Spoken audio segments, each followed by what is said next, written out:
No one imagined the impression that Nausicaa would leave on both readers and film audiences in Japan, but its acclaim as both a comic series and an animated film was grand news for Hayao Miyazaki as well as Isao Takahata.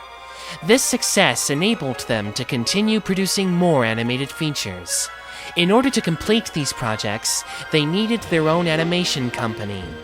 In 1985, with the financial backing of Tokuma Shoten, a new studio was established on the rented floor of a building in Kichijoji, a western suburb of Tokyo. Miyazaki christened the new facility with the name Ghibli. Ghibli is an Arabic word for a hot, strong wind in the Sahara. During World War II, Italian pilots in northern Africa used this name for their own scouting planes. Miyazaki, who had a strong passion for vintage aircraft, was fascinated with these airplanes. This may be the reason that he chose Ghibli as the name for his new studio. With this name, he was implicitly proposing to blow a hot wind into the Japanese world of animation. Technically, the correct pronunciation is Ghibli. However, due to differences in pronunciation between the Japanese and Italian languages, the name ultimately became pronounced as Ghibli. The creative founders and staff of the new facility feared that Ghibli's life would be a short one. For according to business lore, if a movie failed, it would spell the end of that company.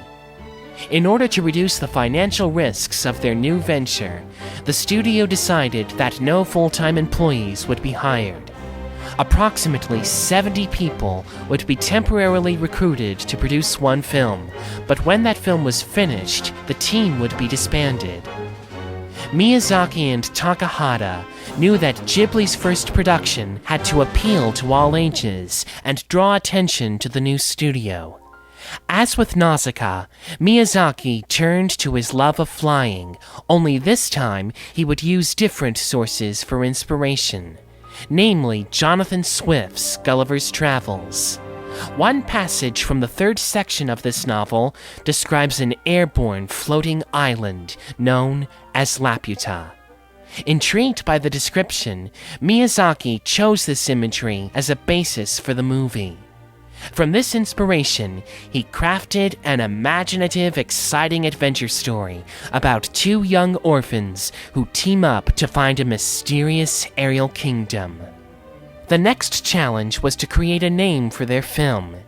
Early title proposals used the name of the main character, Patsu, as well as a reference to flying castles.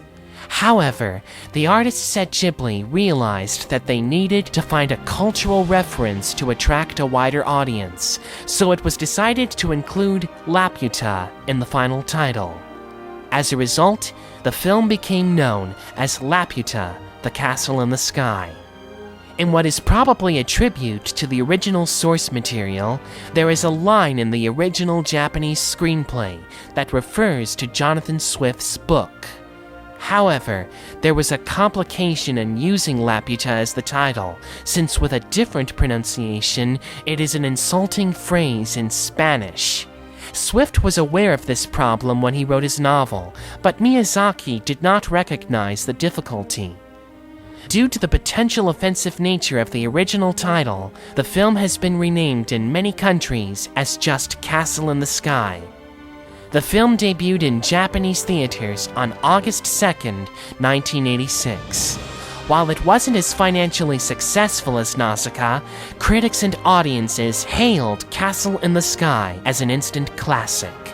Today, it remains one of Miyazaki's best-loved films.